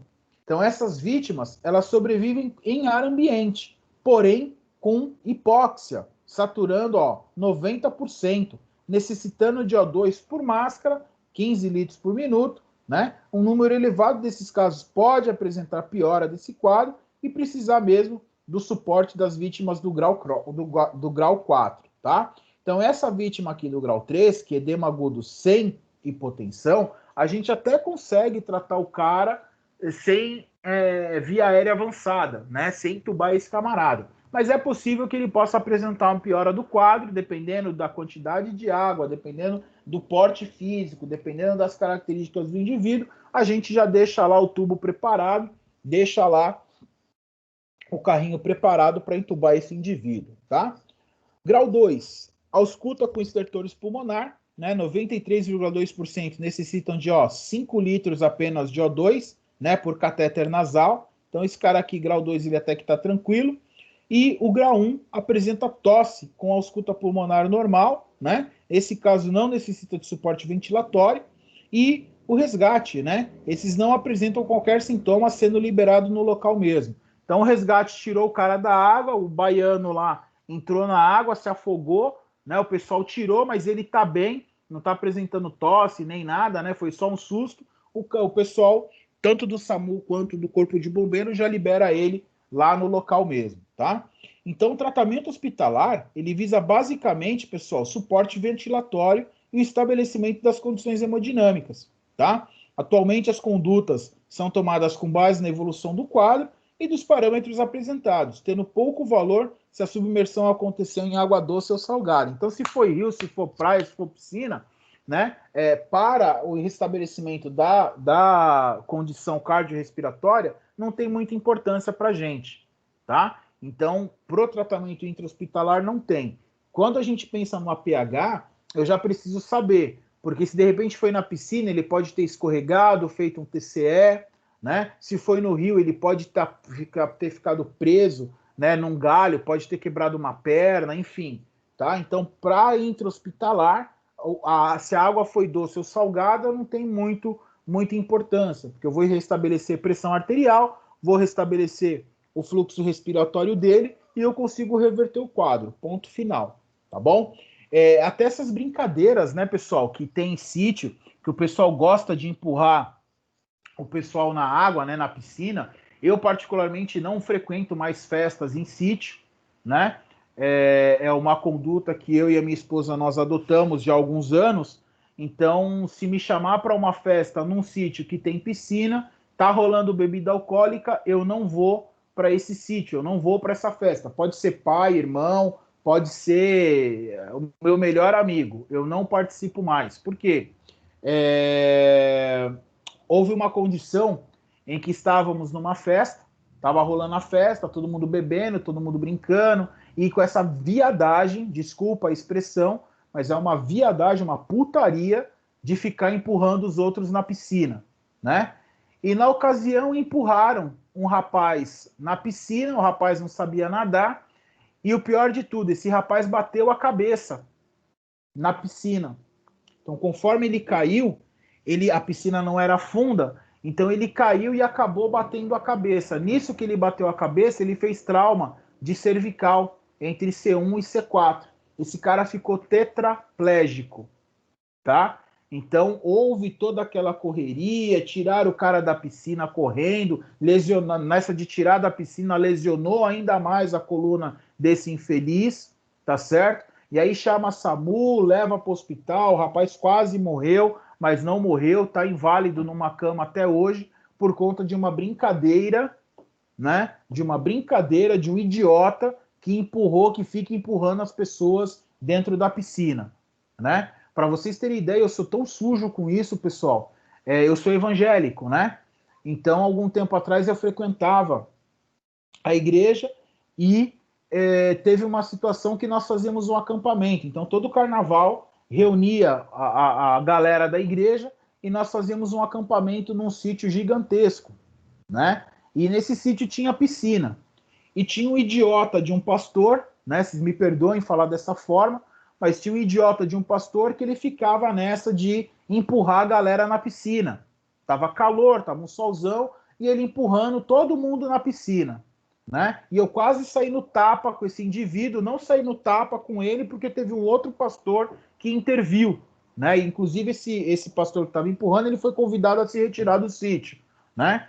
Por quê? O cara simplesmente estava empurrando as pessoas na piscina, então a pessoa escorrega, a pessoa pode cair, contundir a coluna, né? Fazer um trauma, né? Mesmo que seja de membros superiores ou de membros inferiores. Mas a pessoa que não está na piscina, pessoal, é porque ela não quer entrar na piscina.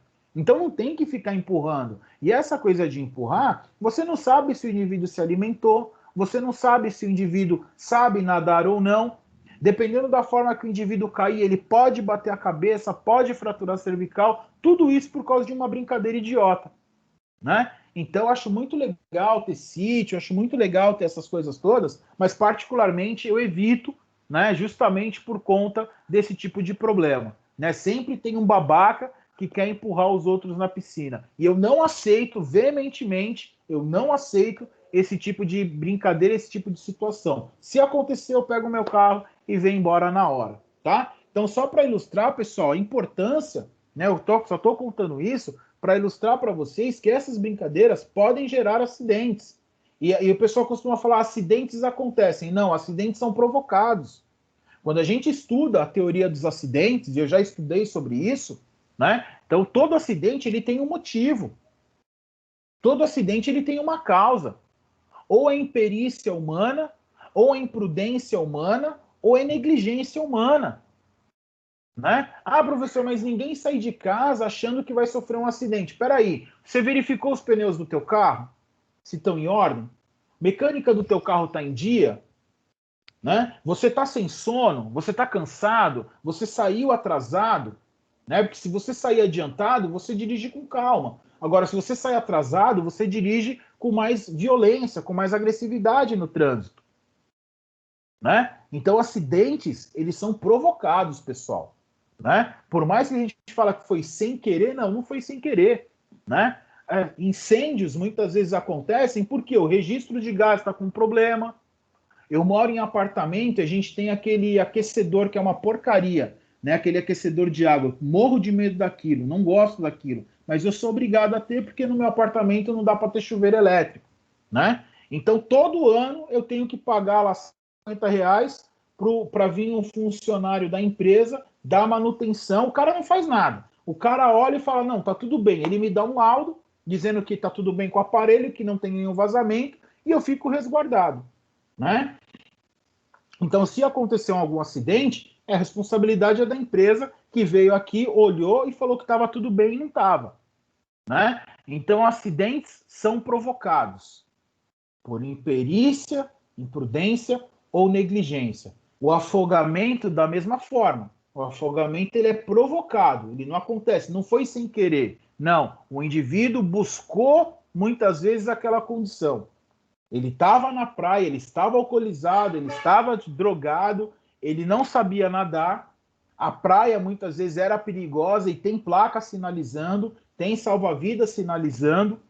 Né? Eu frequentava na época de adolescência uma prainha chamada Prainha de Bertioga, né? Prainha Branca, terra de ninguém. O povo ia lá para transar e fumar maconha, né? E usar droga. E era um lugar maravilhoso. É um lugar maravilhoso porque a prainha ainda existe. Hoje está um pouco mais civilizada. O acesso para essa prainha você tem que atravessar um morro, né? A pé no meio do mato ou chegar de barco, né? Ou de helicóptero.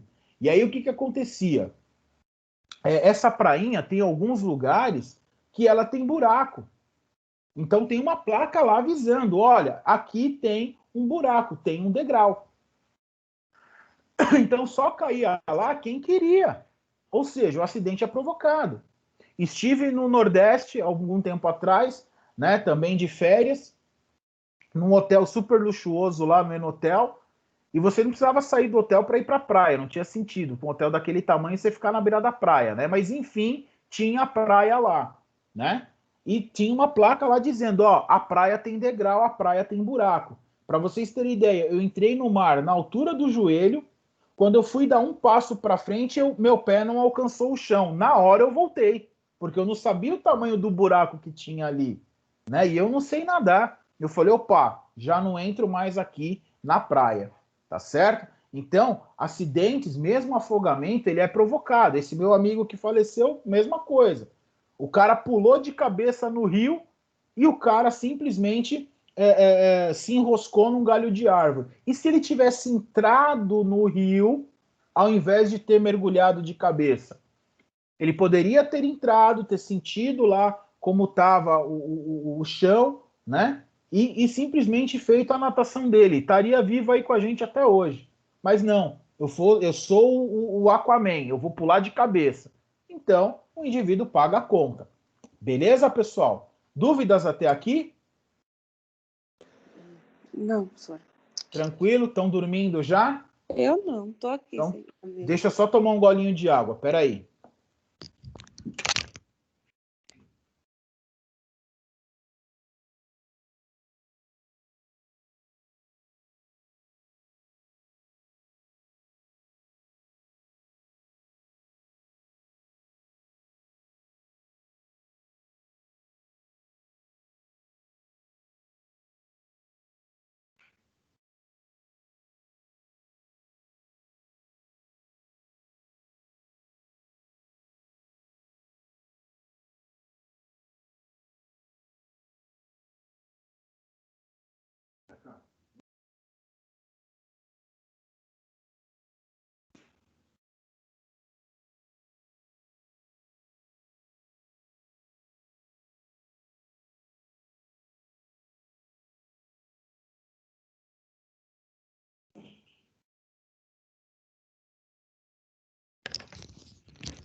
Muito bem. Então, de acordo com o protocolo de suporte avançado de vida, né, após a retirada da vítima da água, o que precisa ser feito? Né? Realizar a avaliação primária, com ênfase para o estabelecimento do grau de afogamento. Então, a gente vai fazer lá o X, A, B, C, D, E, né? Para poder tratar dessa vítima, tá certo? Então, vamos verificar se não tem sangramento, vamos verificar se não tem fratura, né? Então, vamos estar verificando aí toda a questão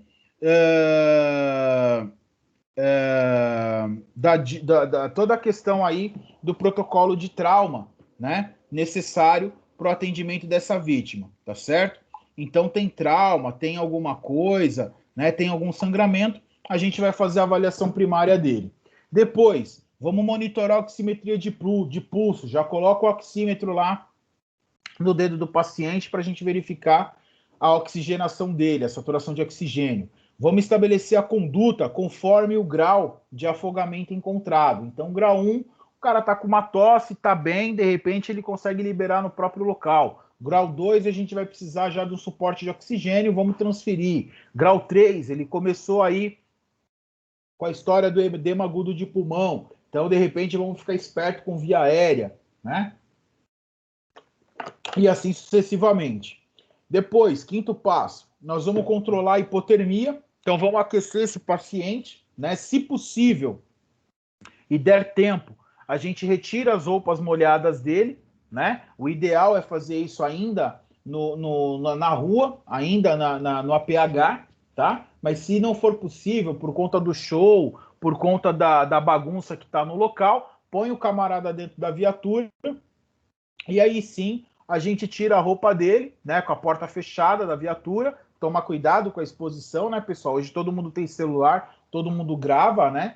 Então põe o indivíduo, prancha o indivíduo, põe ele em cima da maca, põe ele dentro da viatura, fecha a porta. Aí sim a gente pode tirar a roupa, coloca lá a manta térmica, né, para poder aquecer esse indivíduo. E muitas vezes, pessoal, quando tirar a roupa, se a gente fizer isso dentro da viatura, procura secar também o indivíduo, né? Tira a roupa molhada, pega um lençol lá, um pano, seca esse indivíduo, porque se você colocar a manta térmica com ele molhado, ele vai continuar gelado, né? Então a manta térmica, ela preserva a temperatura do indivíduo, tá? Então é legal a gente colocar um cobertor, colocar um lençol, deixar esse indivíduo seco para poder aquecer, tá? Então a gente usa a manta térmica ou qualquer outro dispositivo aí para aquecer esse indivíduo. Até desligar o ar-condicionado da viatura também é bom, tá?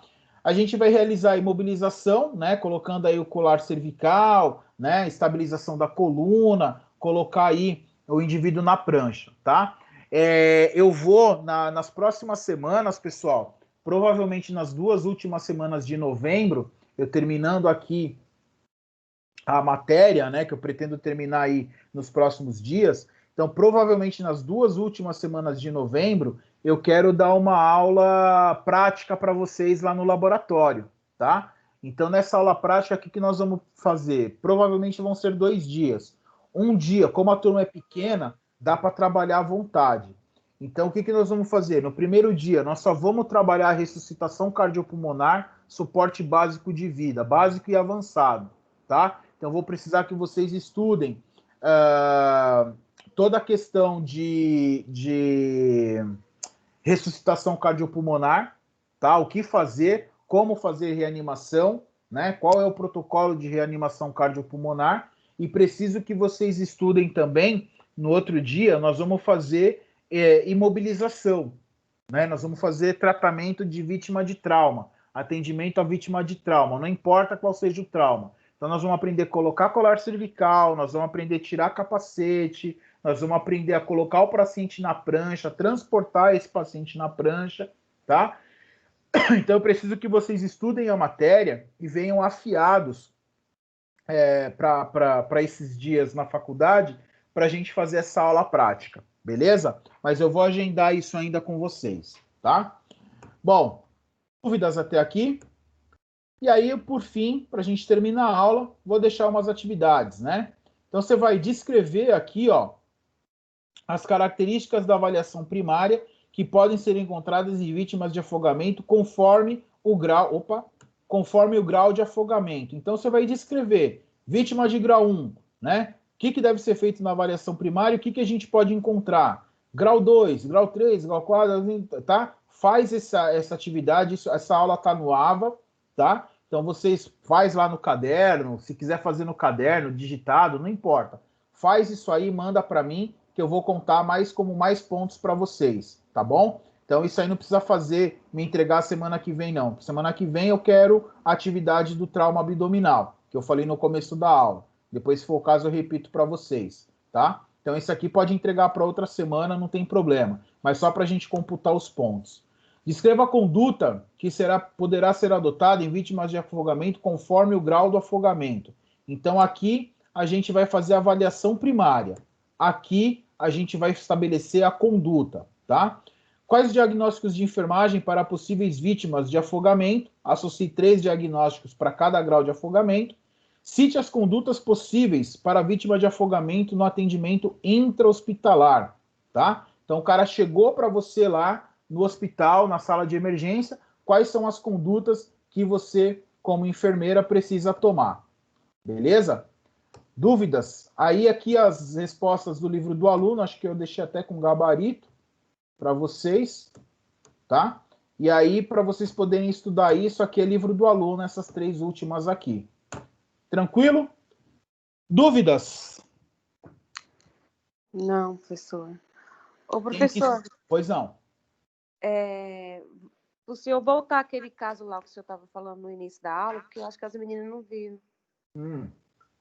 Bem lembrado. Espera aí. Deixa eu abrir ele aqui. Tarará. Tarará.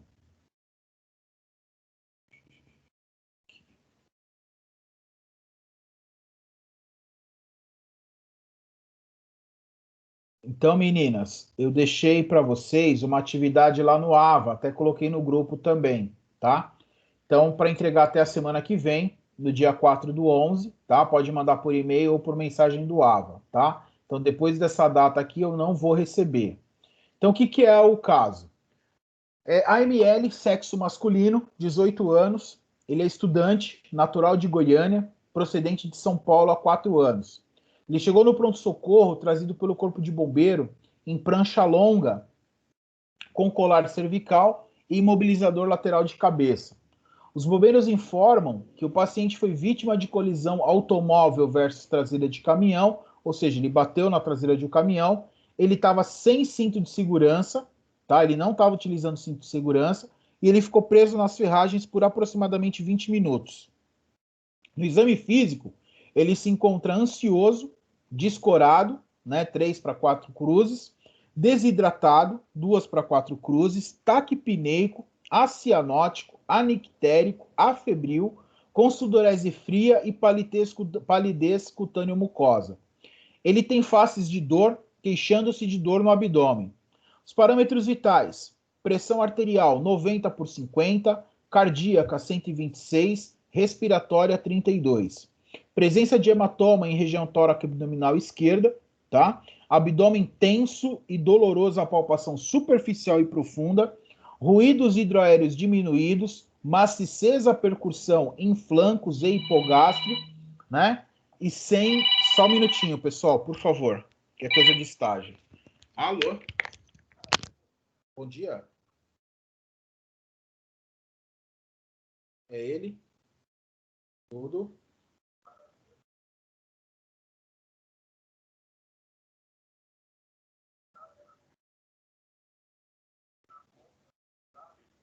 Sim. Tudo certo.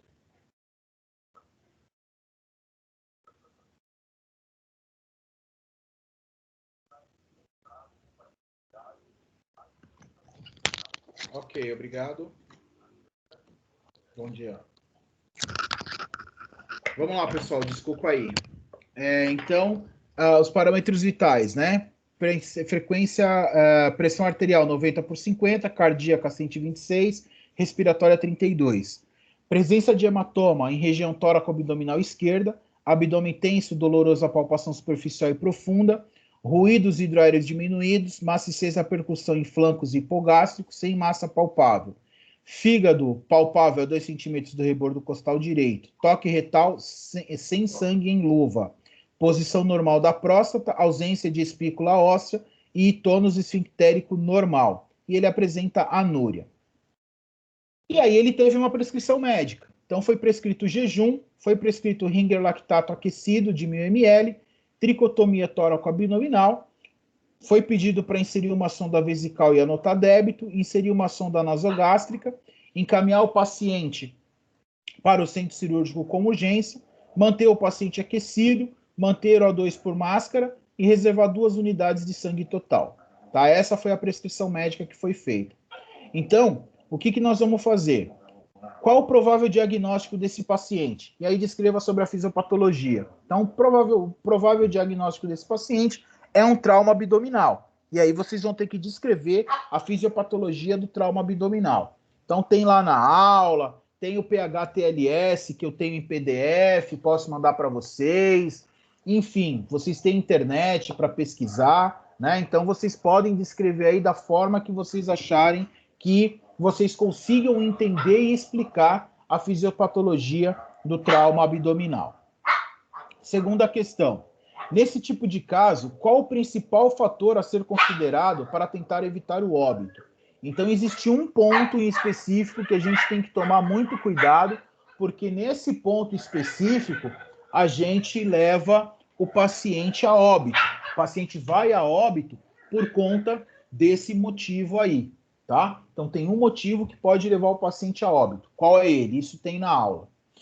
Descreva como deverá ser a abordagem, a avaliação desse paciente, né? Então, o que a gente vai fazer na abordagem primária? O X, A, B, C, D, E, no caso de trauma abdominal. Como deve ser realizado, como deve ser feita a abordagem.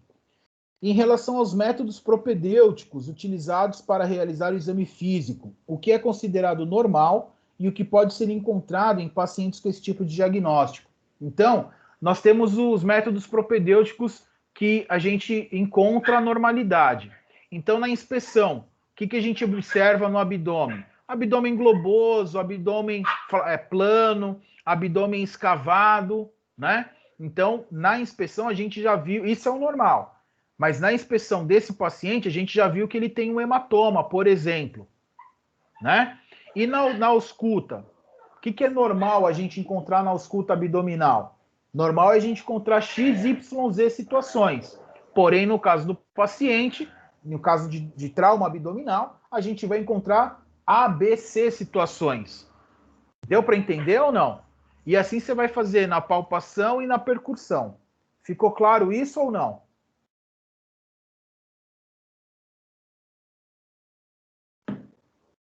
Tem alguém aí ainda? Sim, professora, eu estou aqui. Ah, então Oi, tá. professor. Sim, professor. Então tá. Questão 5, né? Quais os recursos laboratoriais e diagnósticos podem ser utilizados nesse caso? Então, por que ele vai para o centro cirúrgico? Tá lá na prescrição médica, ele vai para o centro cirúrgico. Então, quais os exames que a gente precisa fazer para encaminhar esse paciente para o centro cirúrgico?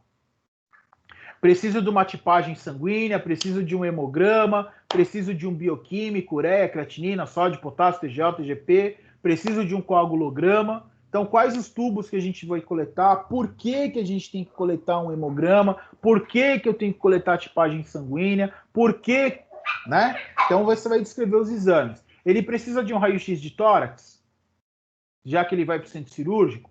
Ele precisa de um eletrocardiograma, já que ele vai para o centro cirúrgico. Né? Por que ele precisa de um eletrocardiograma, né, se ele vai para o centro cirúrgico? Né? Porque ele vai ser anestesiado. E se ele tiver uma arritmia, tiver um bloqueio de ramo, tiver infartado, tiver com alguma disfunção de ordem eletrocardiográfica. Então, o anestesista precisa ter o eletrocardiograma para poder analisar aí, para poder anestesiar o paciente. Né? Ele precisa de uma tomo, seria interessante a gente conseguir uma tomo de abdômen para ele na urgência, né, para ele já ir para o centro cirúrgico, talvez com uma tomo, ou não, né? Como é um paciente grave, ele está em choque, ele está chocando, ele está tendo um choque, né, hipovolêmico, talvez um choque hemorrágico ou hipovolêmico, então ele precisa, não dá tempo de fazer tomografia, a gente não sabe se ele se alimentou ou não, então a gente precisa pensar nisso daí e relacionar com a patologia. Questão 6. Indica a classe farmacológica, indicação, efeitos colaterais, cuidados de enfermagem para cada medicação. No caso aqui, pessoal, quais as medicações que ele tem? Ringer lactato aquecido, 1000 ml, EV. Então, o que é Ringer lactato? Para que serve? Por que tem que ser aquecido? Né? Porque qual é o grau de aquecimento? Né? Eu vou ferver o Ringer lactato para colocar na veia do paciente? Né? Ou vou deixar em temperatura ambiente? Ou vou aquecer a quantos graus? Como é que funciona isso? Então, para que serve? Tem efeito colateral o Ringer lactato? Para que serve? Qual o mecanismo de ação? Né? Depois, ó, tricotomia tóraco-abdominal. O que é tricotomia? Como é que ela deve ser feita? Então, você descreve lá o procedimento. Né? Sonda vesical e anotar débito. Como que passa uma sonda vesical? Qual é o procedimento? Né? Qual é a técnica empenhada para passar uma sonda vesical? E por que tem que se anotar o débito? Qual é a diferença que isso vai fazer na conduta, na vida do paciente? Qual o motivo de anotar esse débito? Nós vamos inserir uma sonda nasogástrica. Ok, qual o material? Qual a técnica? Por que eu tenho que inserir uma sonda nasogástrica num paciente que sofreu um trauma abdominal? Qual é o motivo dessa sonda nasogástrica? Né? Qual é a técnica? Encaminhar o paciente para o centro cirúrgico, beleza. Manter o paciente aquecido também, porque qual o motivo, né? Qual o problema de manter esse paciente aquecido, né? Por que eu tenho que colocar uma máscara de O2 a 10, 12 litros por minuto? Qual a diferença que isso vai fazer na vida do paciente? E as bolsas de sangue, né? De sangue total. Por que eu tenho que reservar essas 2 bolsas de sangue? Qual a indicação delas? E qual o cuidado para a administração dessas bolsas de sangue? É só espetar na bolsa, no braço do paciente e mandar ver? Né, e mandar lá o sangue, eu tenho que analisar alguma reação adversa, eu tenho que conferir alguma coisa antes de instalar essa bolsa. Como que a gente pode fazer isso? Tá certo? Depois, na última questão, indique 5 principais diagnósticos de enfermagem e as respectivas intervenções. Então, você pode montar uma tabelinha dizendo, ó, diagnóstico de dor aguda, um exemplo, né? Dor aguda, qual a intervenção? Manter o paciente em repouso, medicar conforme prescrição médica, tentar aí para analgésicos, opioides, sei lá. Então, você vai buscar aí esses diagnósticos de enfermagem e você vai colocar as 5 intervenções. Então, para fazer esse trabalho, vocês vão precisar da aula, que já está no AVA, vão precisar do livro do aluno e vão precisar estudar e pesquisar também, tá? Vou dar uma dica. De repente, vocês podem fazer em grupo esse trabalho. A entrega é individual, né? Mas, de repente, cada um pesquisa uma coisa e vocês juntam tudo isso e discutem o trabalho. Mesmo online, vocês têm o grupo aqui de WhatsApp, que todo mundo tem um contato de todo mundo. Então, de repente, vocês conseguem fazer isso em grupo, cada um responde aí 1, 2 questões, vocês dividem isso, todo mundo estuda, todo mundo fala a mesma língua e todo mundo entrega o trabalho. Não é para fazer copia e cola, né? Então, a Jandeline faz e manda o trabalho para todo mundo. A ideia não é essa. A ideia é que vocês trabalhem em equipe e colaborem uns com os outros, né? E discutam o conhecimento, dividam o conhecimento, mesmo que seja via grupo de WhatsApp. Dá para fazer. Beleza? Dúvida em relação ao trabalho? Professor, Pode falar. então a gente pode fazer em grupo o trabalho? Pode, entrega individual, tá? Entrega individual, ok? Mas vocês podem discutir sim, pode ajudar o outro aí, pesquisarem junto, dividir as questões, e aí vocês fazem um trabalho legal, entendeu? Mas a entrega é individual. E se fizer copia e cola, eu vou saber, não tenha dúvida.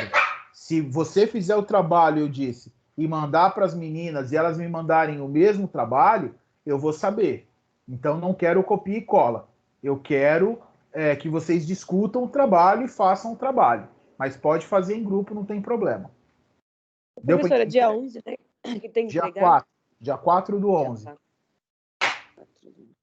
É porque eu estou cheia de fazer diagnóstico, né, professor? Tem que entregar. Então, você não quer ser enfermeira? Quero, professor, mas porque eu tenho muita matéria. Então, tem que estudar, não tem jeito.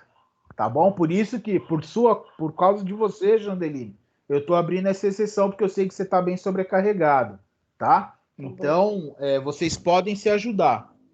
É uma opção. Beleza? Sim. Tudo bem, Patrícia? Ficou claro? Tá com alguma dúvida?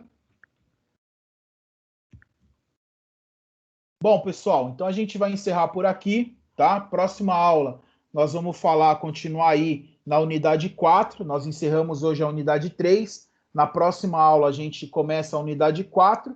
E aí eu vou dar na aula na semana que vem, na próxima, e as 2 últimas aulas a gente vai para o laboratório para fazer uma prática, aí, uma atividade prática, para eu treinar vocês em relação ao suporte básico e a atendimento a vítimas de trauma. Fechado? Eu estou gravando essa aula, eu vou postar a gravação para vocês lá no AVA. Então, se vocês quiserem, de repente, ouvir de novo a aula, ou tiverem alguma dúvida, vocês podem estar acessando o link lá, é um link do YouTube. Você clicar, vai abrir lá o áudio da aula para vocês. Tá bom? Tá bom, então, professor. Obrigada. Então é isso, pessoal. Obrigado mais uma vez pela atenção, pela presença de vocês aí. A gente se encontra semana que vem. Qualquer dúvida, pode me chamar no WhatsApp, que eu puder ajudar vocês, ajudo com prazer, tá bom? Fiquem com Deus, professor. até a semana que vem. Tchau, tchau. Obrigada. Tchau, obrigada. É.